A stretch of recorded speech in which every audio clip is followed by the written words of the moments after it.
We're mostly writing presentations just in case they need.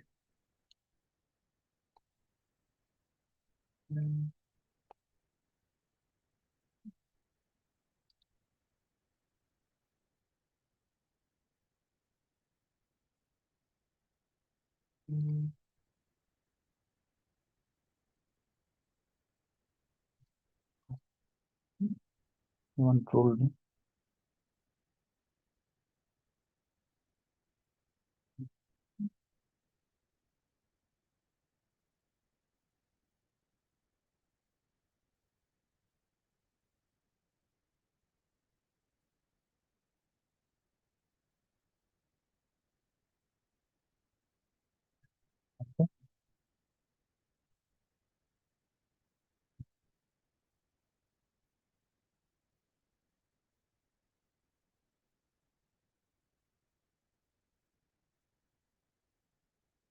Limitation profiles. Sorry, sir. Disable limitation profiles. Yeah. Want PPT, you can directly open it.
Good evening, all. I hope I am audible. I would request someone to confirm.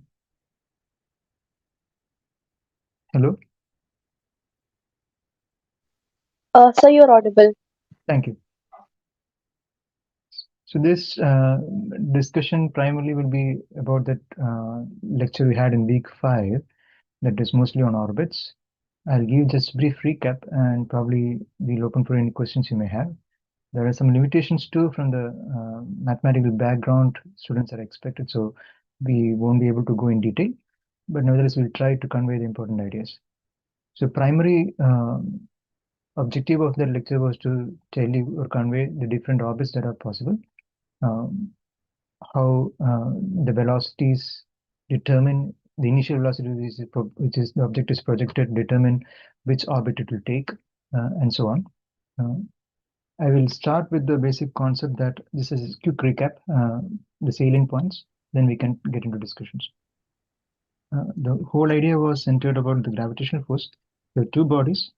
Primarily, our assumption is they're spherical bodies, so we don't have to really worry about the how close they are, how far they are. In the sense, the distance between, we can treat them as point masses, and then find the distance between these two, determine what is the gravitational force. So as far as our discussion is concerned, we stick to Newtonian law of gravitation over gmm by r square, and that gives you the where r is the distance between the centers of the two bodies, and we assume they are spherical bodies. In principle, they are not. I mean, in reality, they are not. And many times you have, which I didn't discuss in the class, in the lecture, it was you add some perturbations terms, or perturbation in the sense that there are additional terms you need to add to the equations that cater for the difference of the object from the spherical shape, like obliteness, like what we have for Earth. So you may hear words like J2, etc., but they are all concerned about this change. But for all our preliminary discussions, spherical bodies are, I mean, that assumption is good. We assume the gravitational law and then proceed with the calculations. We did not delve much into the mathematical part, but this is the basic premise in which we are constructing the whole discussion. So we have two bodies. We said that in our context, it was mostly about Earth and the satellite. And we understand who students are in 11th standard or probably 12th standard, they will know the Kepler's law. So the orbits of these satellites about Earth are elliptic in nature. Uh, there are other trajectories that are also possible. Ellipse can be in different dimensions. Typically, you may not be, if you are not aware, you can just ignore this discussion. Something called eccentricity, how different it is from the circle. So that's what eccentricity might convey the information. So you have ellipse. There are the orbit of a satellite or a planet about Sun or a satellite about Earth is like an ellipse. You will have the one body, the heavier body at the focus, and the other body revolving about it. There are other trajectories also feasible, which are, you might say this is an ellipse, and there are something like a parabolic and hyperbolic. We will tell what, or we'll briefly discuss what they are from the mostly qualitatively, from the perspective of energy you may have in the system. So that is the idea we'll have. Um, So when you look at an object, let's say you were on the Earth's surface, and I think this is the example which we had in the class also. And let's leave out the height with which you are standing, and you're throwing an object, probably just flat. That is, if you draw a tangent from the Earth's along the Earth's surface, you're throwing the object parallel to it. This object, in our normal conventional observation, if say for example you are on a tower and you're throwing an object, it will follow some trajectory like this.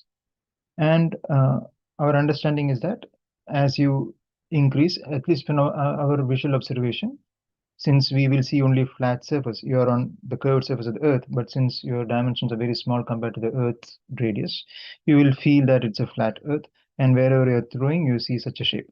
That's what our visual observation convey to us. However, in reality, you should understand that these are all in actually speaking, they are all parts of ellipse. So in the sense that you may have, this will be more obvious to you if you look at the fact that if your object which you're throwing is given a much higher velocity, we should expect it to take some shape that some satellites are doing. So, for example, whatever, say moon, for example, for that matter, you may see this as Earth and this trajectory going like this. The trajectories which you see as not going around or conforming to this elliptic trajectory are basically I mean, as an invisible line. If you trace, it may be like an ellipse. I mean, leaving out the Earth's surface or the gravitational change that may happen, etc. So let's not worry about all those things. Otherwise, it's if you look from a qualitative perspective, they are all part of an ellipse. However, in our normal high school discussions, and for those of you who are not familiar with it, just ignore.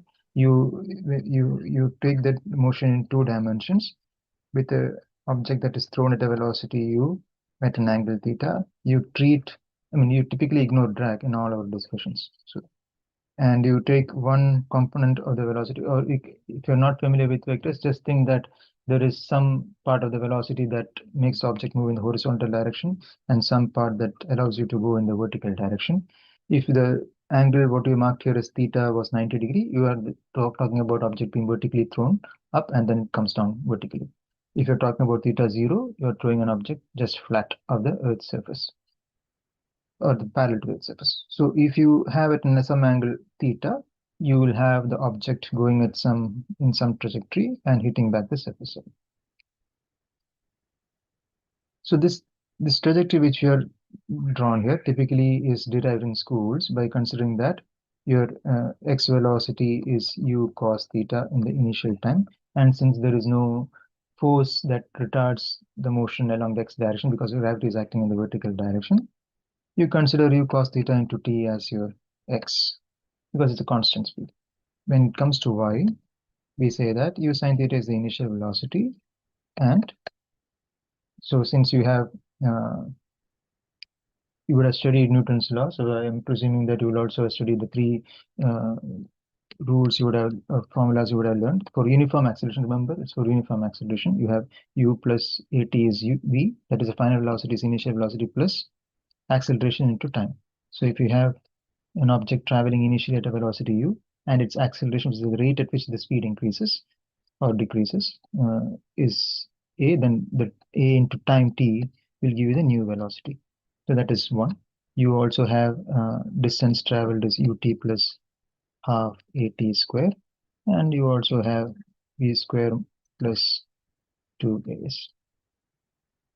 So the second relation is what is used here. So you have u sine theta t minus half g t square.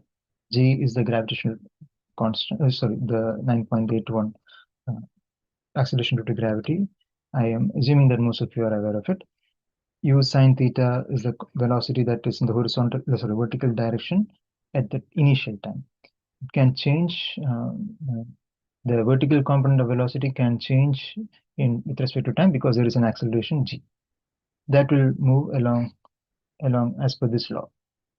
Okay, so you can find the trajectory or equation such that this y is some function of x.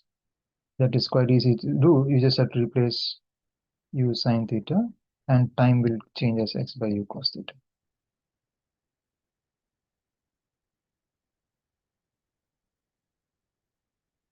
This is what you would have done in your school, most likely.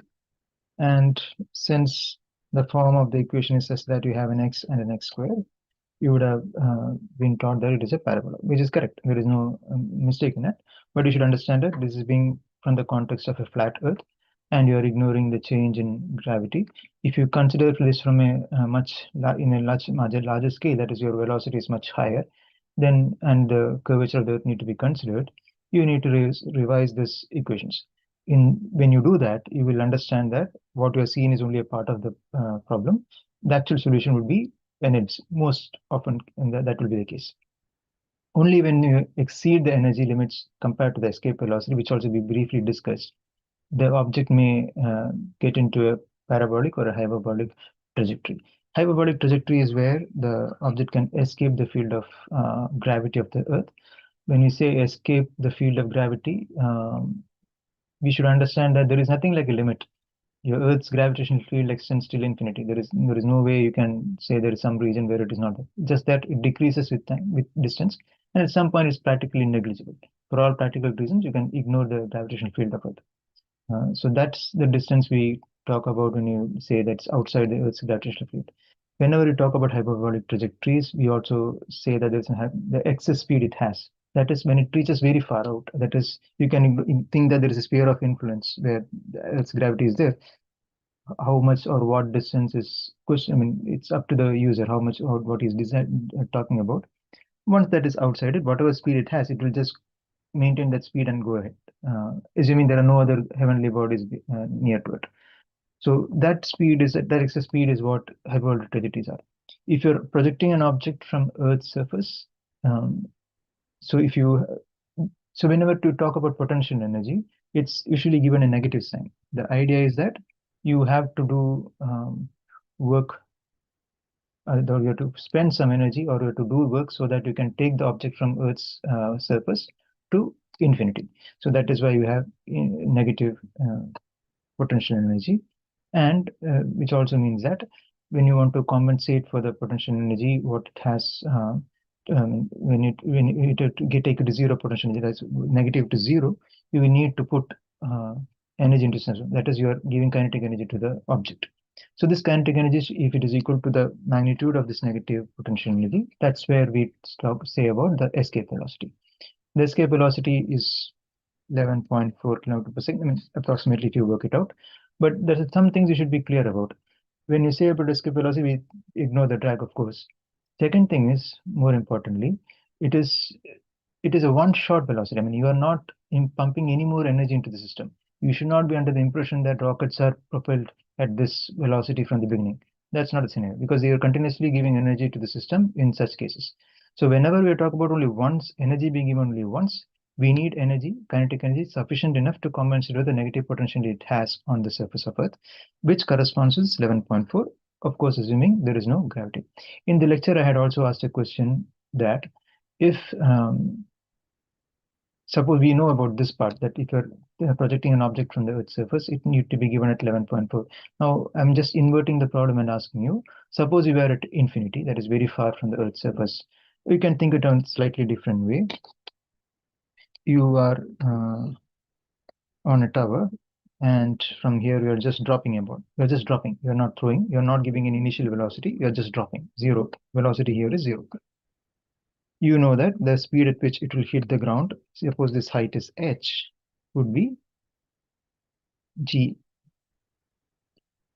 So if you have h equals ut plus half gt square, I have taken plus here because it's downward. The motion is downward and gravity is also acting downward.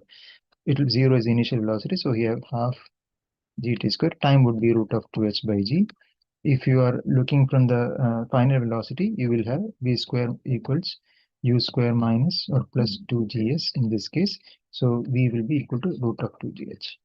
So we have the time as well as velocity at that's time taken for the object to reach the ground, as well as the velocity it will have when it touches the ground in terms of h, that is the height. Now my question is, suppose you take this object even further up, go up further on, ignore the influence of atmosphere. Well, this velocity is going to reach some infinity, or is there a problem in the discussion we had? Or it will be this velocity will be some finite value. That is, it will be a maximum value. I had asked this during the lecture. I don't know how many of you thought about it. If anybody has an answer, they can tell to me now.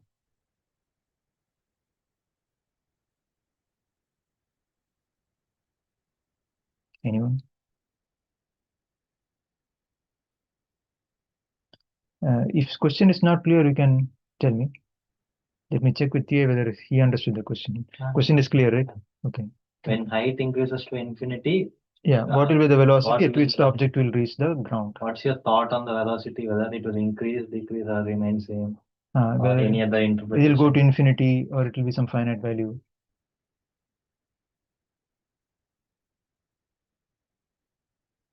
So could you repeat the question one more time? So, can you explain the question till the extent you understood? I'll correct it if there is any mistake. So you said the object is at infinity, and what velocity it will reach? What you said? I'm just dropping the object. So you just think that this h height I'm increasing, going on increasing. Okay. And at some height, my question is that h I'm tending to infinity. I'm taking up. Let's say you are at height of the building, then you are at the height of Mount Everest, and then you are height of the troposphere, and then finally at say infinity, very far from the Earth's surface, and you're dropping it. In each of the cases, you can expect the velocity at which it will touch the ground will increase. But my question is, if it is at infinity and you're dropping, is there a value? Can you tell what velocity will hit the ground? Terminal velocity, sir. I'm not talking about terminal velocity. Terminal velocity typically we talk about when there is a steady velocity state. That is typically when there is a drag, like parachute or an object you're dropping from high up in the atmosphere. There is some force that, since you brought that into the discussion, if an object is dropped and there is a drag or any counter force that is acting on the object, when these two are equal, we know that the object is in equilibrium. When you say object is in equilibrium, we mean the acceleration is zero, velocity need not be zero. You have some constant velocity v here, and there is no change in velocity. It just means that there's a terminal velocity. So I'm not talking about terminal velocity. Object can change the velocity as it's falling, but at the fast that, or maybe you meant the terminal state. Yeah, the last state, what will be the velocity? It's not the terminal velocity as the normal scientific language you meant, but at the final state or terminal state, what will be the velocity? As of now, neglect air. Yeah, there is no friction or there is no drag, nothing. It's happening in vacuum space. Yes, just imagine it is in vacuum.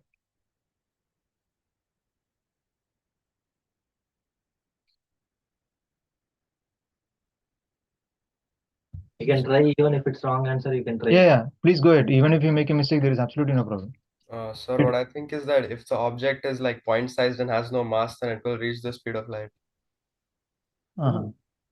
Okay, that is what you're thinking. And that is one answer. Yes, at least you capped at the speed of light. But why do you think the velocity will be so high? So because the object's at infinity. Yeah, but don't go by what I wrote here. This is what you do in school, and there is some problem with this expression also. I'll give you a hint. You are seeing only one parameter in the equation.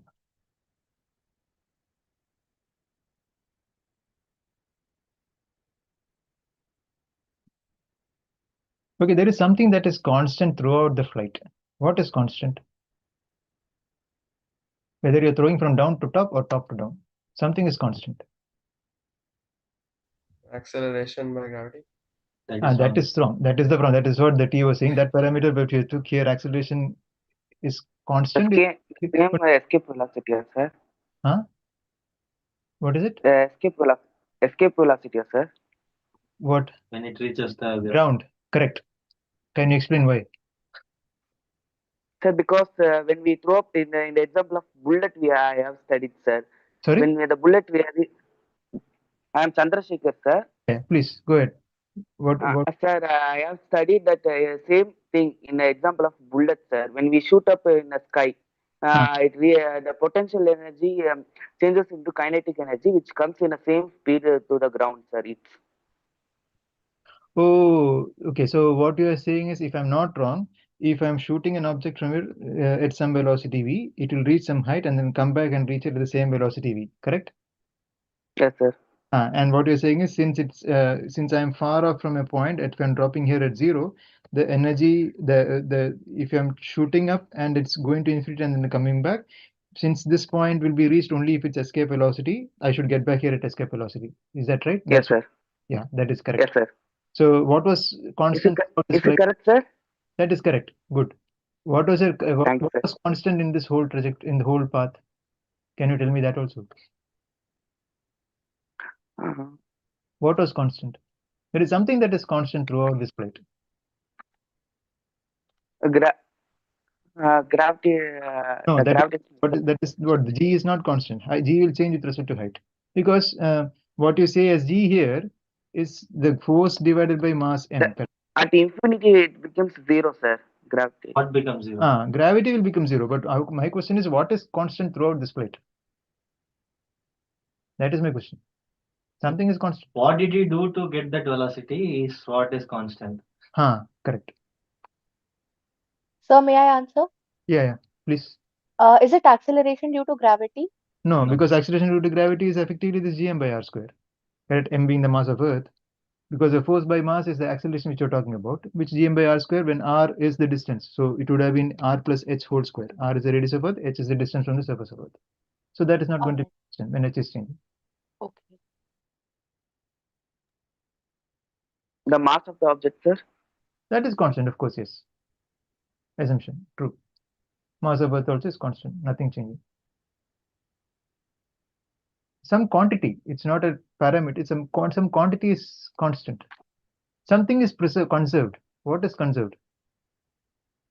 Energy, sir? Energy. Energy is conserved. Your sum of potential energy plus kinetic energy is constant.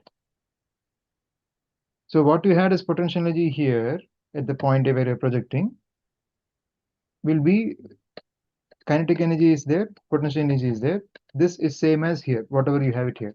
Here you are assuming the potential energy to be 0. So the kinetic energy also, if it is 0, then this also should be 0. That is why we have negative here. So this negative value, what you had as mgh, which if you write in the other form, you will see it's the same as the potential, the kinetic energy, what you read it. The 11.4 kilometer per second comes out from there. And the same way, since energy is conserved, the same situation here. If you're dropping it from here, it should reach this the velocity here, such that this total sum is 0. Clear? Any questions from anyone?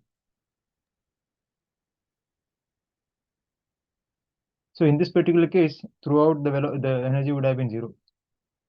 It looks a little odd from the way we have assumed, because here assuming potential energy is 0 because of the way we have defined the potential datum, which plane we are referring to, and the kinetic energy also 0 because you're just dropping.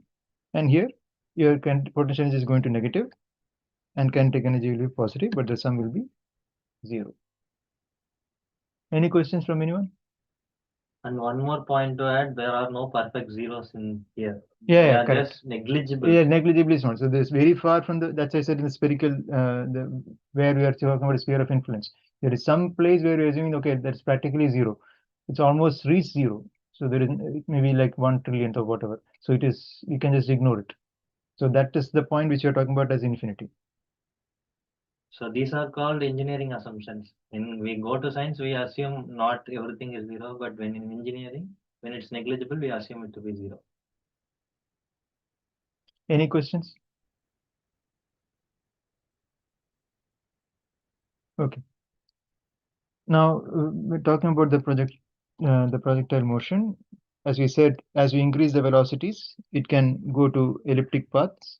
If you further increase the velocities, it can attain a parabolic path. Probably it's just at the verge of escaping the Earth's gravitational field. Even if you increase still further, it will go to hyperbolic orbits, which is what you need to exploit when you're trying to escape the field of Earth's gravity and go into, say another orbit, say orbit of Mars or something. So when you have trajectories which are leading you away from the Earth's gravitational field, they are hyperbolic. And you should understand, as you increase the energy level, the trajectories are changing. Like from ellipse, you go to parabolic and then hyperbolic. Hyperbolic will have positive energy, elliptic will negative energy. This will have it zero.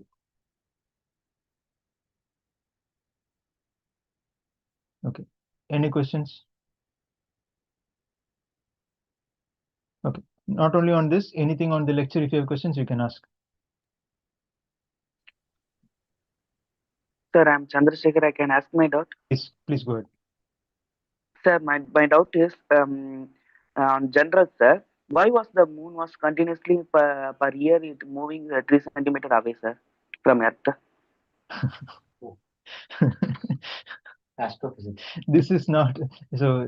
Let us demarcate our domain to aerospace engineering rather than going to astronomy. Is that okay? Okay, sir. No, I think we can give a generalized answer, but yeah, these are effects which are studied in astronomy, not in And not in aerospace engineering. So you should also be clear. I wanted to say it this way because you should know what aerospace engineering is and what it is not. So if you're interested to more, I mean, I'm not saying this question is incorrect or that is not what you should be knowing. You should be knowing. You should be checking out these things. But these are the things which you'll study when you're talking about astronomy or astrophysics. You don't learn this in aerospace engineering. Oh, okay, sir. Thanks, sir. Okay.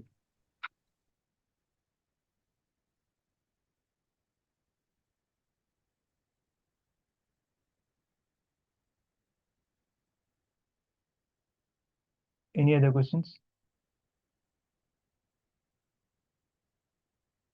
Am I audible, sir? Yeah. Sir, I am MR Nikhil Reddy. I am studying in 10th class, sir. Okay. Sir, what is Kepler's law, sir? Oh, yeah, that you wouldn't have learned in school. Yes, sir. See, there are, when, to give a historical context, when Tycho Brahe has taken a lot of astronomical information, I mean, he was collecting data, and when he passed away, just before that, he gave all this to one of his favorite students, Kepler, and Kepler had a lot of data with him, and he was trying to find out uh, what could explain the trajectories or what the kind of orbits these heavenly bodies take. So earlier, from the time of Aristotle, it was always believed that most of these orbits are circular in nature. But then Kepler wasn't satisfied, so he understood clearly that circles are not going to fit this kind of trajectories or orbits the planets are taking.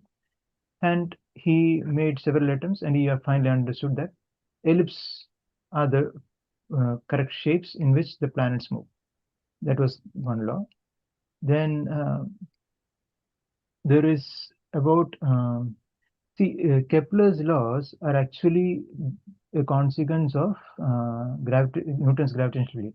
So you can show that the rate at which, I don't know how you will understand this, but the rate at which the area is swept, that is the dA by in calculus you may write the dA by dt, which is the area that's swept by the planets. If you draw a sector that connects the sun to the planet, and then you see at each time how this area changes. So since I said it's an ellipse, we know that if you the area it is swept in a small time here will be different from the area it is sweeping here, is what you would have expected, but it is not the case. So if it moves in some time, the area swept here and zero becomes six. So it moves at different speeds, such that the areas is the rate at which the area is changed is still the same. So, and the third one is about the time period, whether how it's proportional to the semi-major axis or the radius of the, if you approximate a circle, the radius of this circle. So that those are the three Kepler's laws, but they are not independent in the sense that these are all consequences of Newton's gravitational theory. Actually, if you look back how Newton's gravitational field theory was known to the public also, is that so in those times, like I'm talking about 1670, 1680 around. So there, people were not aware of this elliptical trajectories or why this orbits are going and the planets are going in elliptic orbits. So then it was there were some actually there are people like Edmund Halley who discovered Halley's comet, Halley's comet. So he had some discussion with his colleagues and all that what could be the reason why the planets, I mean, could go in what orbits it will go, and first whether it will be there is any shape like ellipse or whatever shape it would be. And they thought that like in magnetism or somewhere else you see that 1 by r square kind of relation exists. So they were not able to find what it is, what it could be.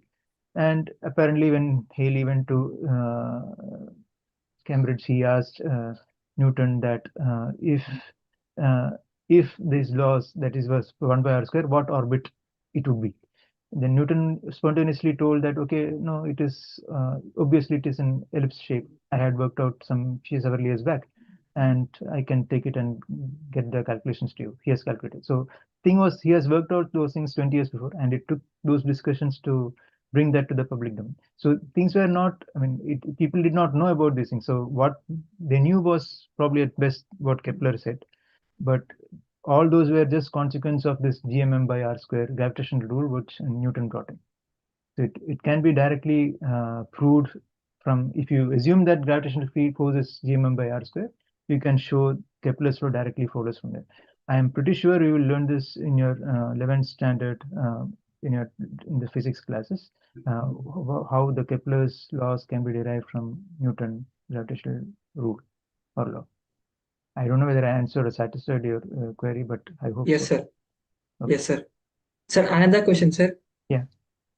Sir, what is a parabolic trajectory, sir?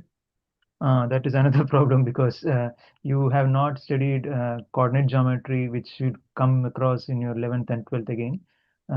Whenever we talk about any curve let's first restrict to planar discussion, that is the plane of this board, let's say. If you have 2 points, I have no intention to teach you coordinate geometry now, but since you asked, let us try to see how much of basic thing can be conveyed. You have 2 points, and you know that a line can be drawn through 2 points. Now, if I say that this is east and this is north, you will be interested to know whether this line has at some angle to east, or is it in this direction or north direction, correct? And at each point on this line, whether if I'm talking about, I am standing here at point A and I'm going to point B, I would have asked, okay, how would I get to point B? Your answer would have been, okay, go some distance east in this direction and then walk up in this direction north. So take a left turn, go north in after this much distance. So this distance, let's say it's X, and this distance, let's say it's Y. So we would have walked X and would have walked N here. If you would have asked me to get to another point on the same line between these 2 points, let's say P and Q, you would have done the same thing. You would have walked some distance and then walked again straight up.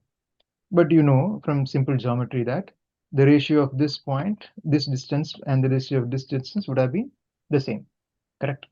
So you say if this is y1 and this is x1 and this is y2 and this is x2, you would have written y2 by x2 is same as y1 by x1. If y1, y2 being the distance from this point, okay? Now, which means if I would have said that uh, any point which is at a distance, let's say x from here, then I would have written the same thing as the y at that point would have been equal to this x. So this is what we call as the slope of the line. So the idea is you are trying to say this is some constant along the line and you are writing y is equal to mx. Remember, this kind of discussion is possible because this point I'm taking as the origin, effectively. Origin means it is 0, 0. Why I'm saying 0, 0? Because we are measuring everything from here. So strictly speaking, I should have sketched the axis from here. Okay, so north and east will start from here. So y equal to mx. So our fundamental idea is there is some relation we have or function form we have for y and x in general form, like y is equal to some function of x. I don't know whether we learned functions. Did you learn functions? No, sir. No, no. So you can just think that there is some relation that connects y and x. So far it's good? Yes, sir. Yes, sir. Okay. Now if I change this appearance of y equal to mx into some other form, let's say y square is equal to some constant into x. Okay. Then Yes, sir. just looking by this expression, so x is some point here, and I'm taking the finding the value of y in and marking on the this axis. For each x, I can take, say, for example, if I take x is equal to 4, let's imagine for now k is 1. So we have x is 4, I would have taken y is equal to square root of 4, which could be plus or minus 2, correct? So I decided to mark 2 points here, plus 2, minus 2. Then I took some other point. So this was x is equal to 4. Then I took 1. So x equal to 1 would have been here only because, sorry, not here, plus 1 and minus 1. Then if I go to 0, it will be here. So if I mark these points, I know that there is some set of curve that comes out. This is parabola. Okay. So these are generically coming under what is called as conic sections.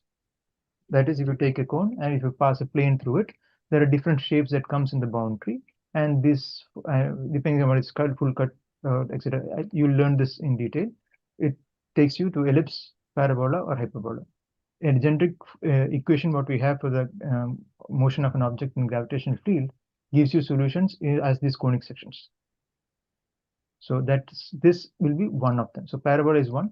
Ellipse is very similar, but you will see something like this. This is a focus which we are talking about, and that will be shaped like this ellipse. There will be two foci for the ellipse.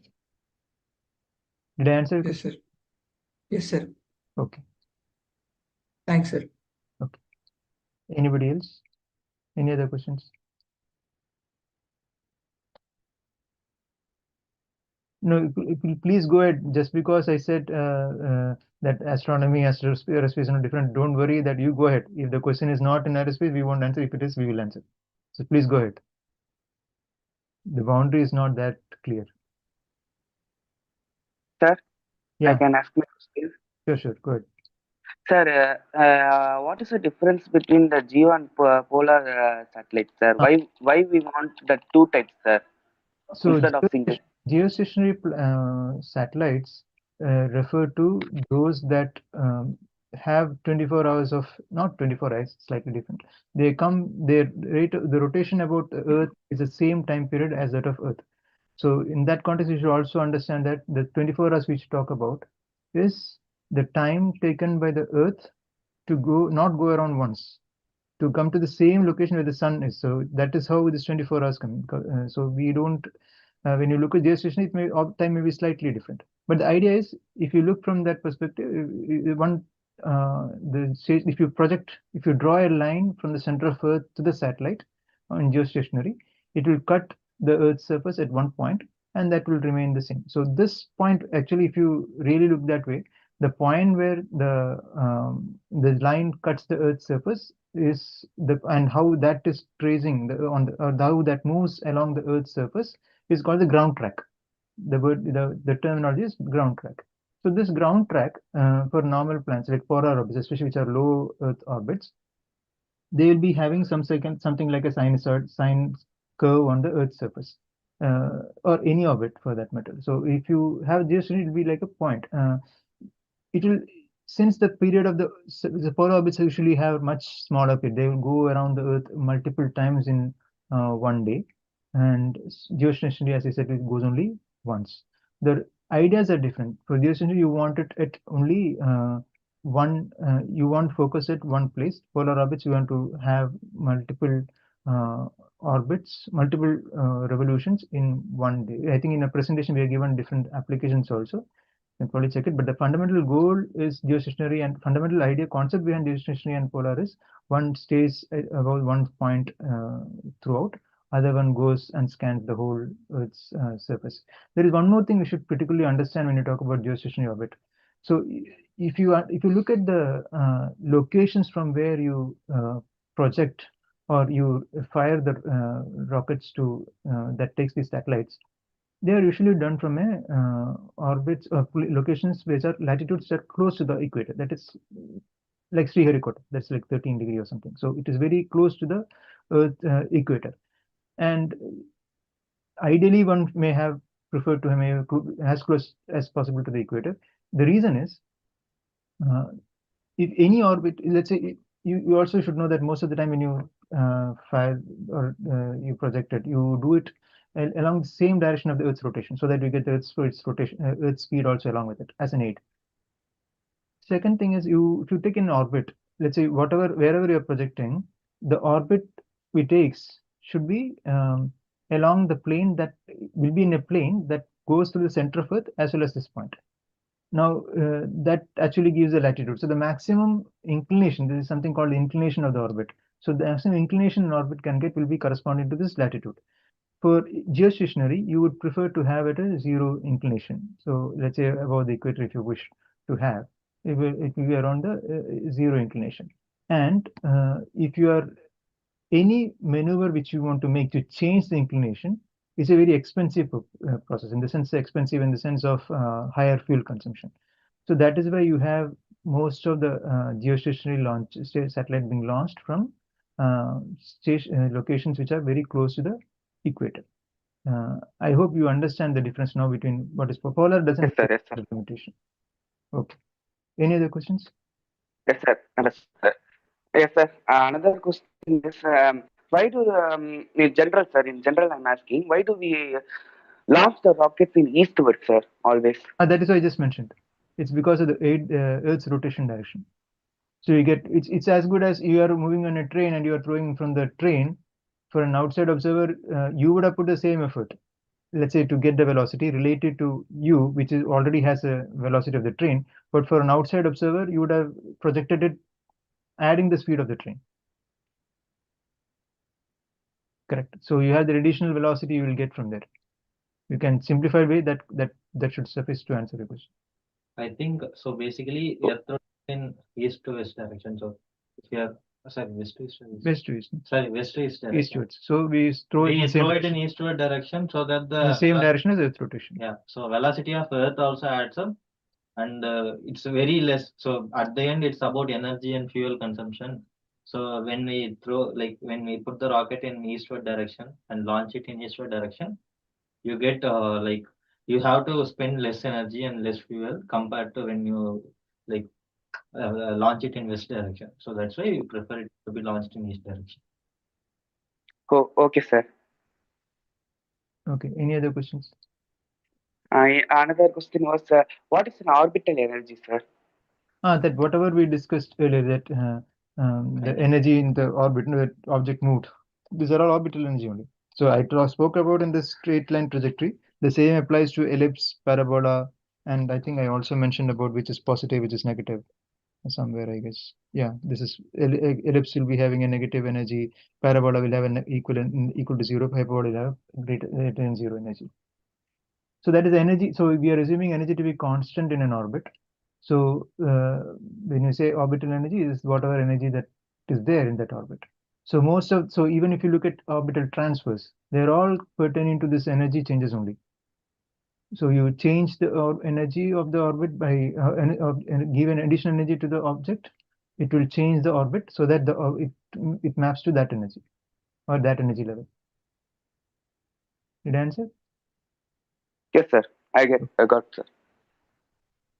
Any other questions? Mm, no, sir. Okay. I understood, sir. Okay. Thanks, sir. Thank you. Anybody else? So, what are the applications of projectile motion in aerospace and as well as in other fields? Projectile motion, I mean, you mean like a where do you Missiles, use it? Okay, when Yes, yes, well, if you're yes. looking from the context of only, I mean, I don't know, I want to clarify this thing. Typically, when you say projectile, we talk about unpowered, like you don't put the energy throughout. But whenever, if you're looking at the energy being input throughout, for example, aircraft, missiles, or rockets, there is an energy that is being put throughout also. So that need not be considered as a projectile as such. So that I don't know which one you're meaning. Did you mean in general flight or did you mean specifically the cases where you don't input energy to the system? Apart from Where we don't put energy into the initial systems. point, correct? So this the common things are like ammunition, no? When you have your cannonball which you put, so this is like a standard projectile. And say, for example, you have actually there is little more to this projectile, even if you're looking at unpowered flight and scenario. Glide, for example, that is an unpowered scenario. I don't know whether you wish to call it a projectile. It need not be called as a projectile, but if you're leaving it again for even for any defense application, you may need uh, where bombs are glided. It need not, we should not think that it's just projected. You are going on an aircraft, you are leaving it. It goes in a trajectory. So it has, it's that's sort of projectile. You may drop relief objects, again a projectile. You may have other things like, but it's little vague. If you don't, if usually when you have this lift augmentation like parachutes, you don't call them as projectiles. But I don't know, in your context, you might have considered them also. Uh, if you consider all unpowered flights, then these are all several places where you need to understand how the object will go. Since you asked this question, let me also say tell you how you may have to do it if you are trying to find the trajectories, how you will study the trajectories it will have, because especially these have drag. So you let's forget about the lift, at least the drag will be experienced. So even simple projectile, when you take a ball you're throwing and the trajectory it takes, which you would have computed in your school, parabolic trajectory assumes there is no drag. But when there's a drag, you know that the trajectory will be completely different. Now, how will you estimate this kind of trajectory? You have to solve some things. You typically write these physics laws as differential equation. I don't think you would have learned it at this stage. And for to get that, you need to write the equations with considering the drag. So you have an object, you consider the drag that is opposite to it. Typically, you can take it as proportional to kv square. And then this velocity will be changing with respect because of this kv square. So the acceleration is now proportional to kv square. And then you solve for the velocities and go on. So for any of these scenarios which you just mentioned, we just mentioned, you will need to look at, if you want to find the trajectories, look at the drag and then find where the object will be at a given instant of time. Did I answer your question? Yes, sir. Thank you so much. Okay.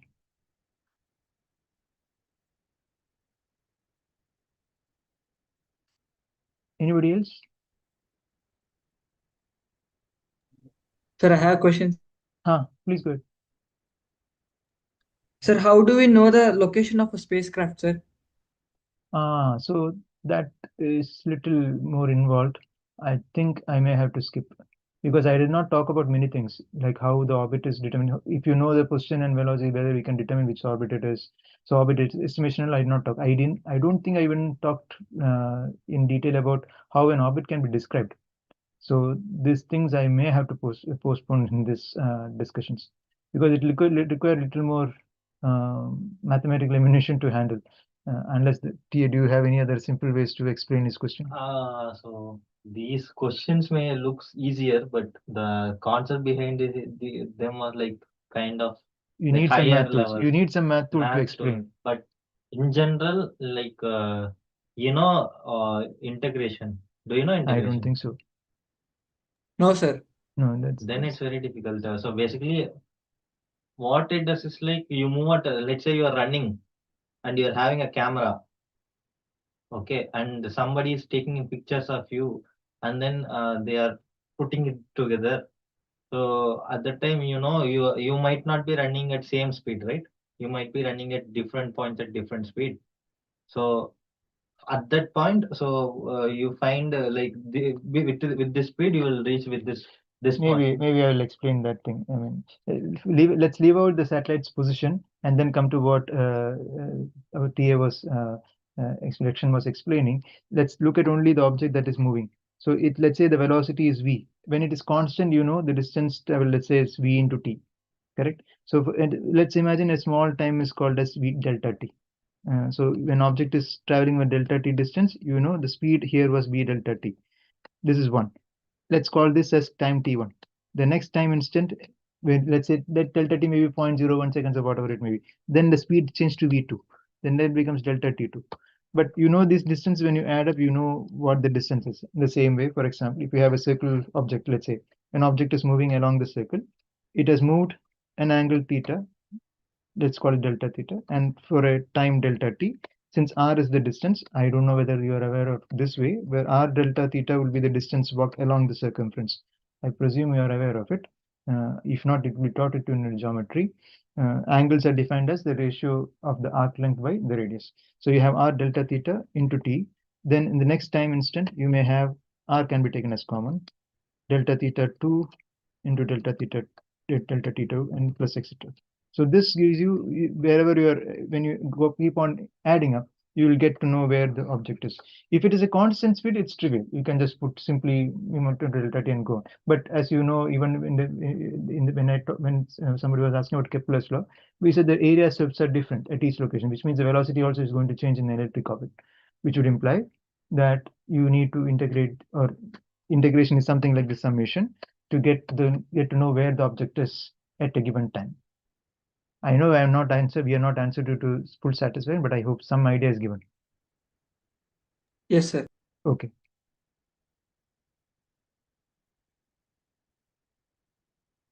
Anybody else? Any more questions?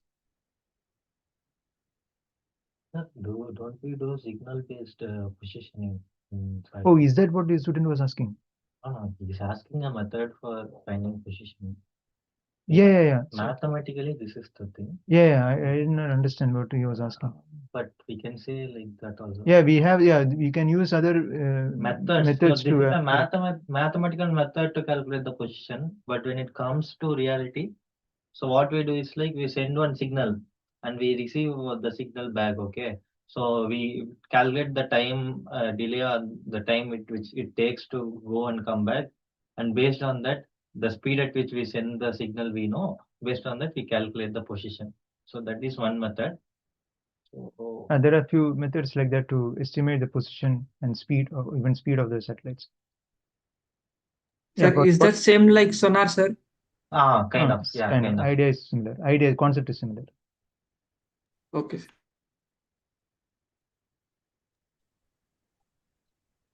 Anybody else? Sir, in that we can also use the GPS, sir. GPS can't be used because GPS stands for Global Positioning System. It's with respect. For satellites, it may not give, and the Earth, yes, for triangle methods and all, you can use and then get it.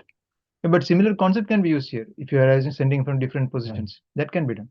If you reverse the idea that you are sending from multiple points on the Earth and then get a follow, you can get this point where it is. So GPS, what it does is like we have satellites, and satellites based on triangulation method or something, we get the common point and we find the position. So in space, if we have multiple satellites and we want to find the position of the particular satellites, then we can do that. So basically, we have to use other satellites to find the position of this satellite. That may not be easy also. That's not easier because satellites are orbiting, it's not stationary.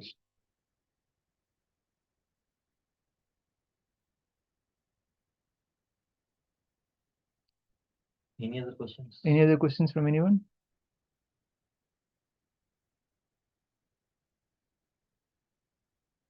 Okay, if not, we'll end. Lakshmi, you have anything to add? I don't think so. Okay. Okay, then thank you everyone. We'll meet in the next week. If you have any questions, please mark it to when you hear the lectures. We'll go over it during the next week's session, Saturday session. Thank you. Bye.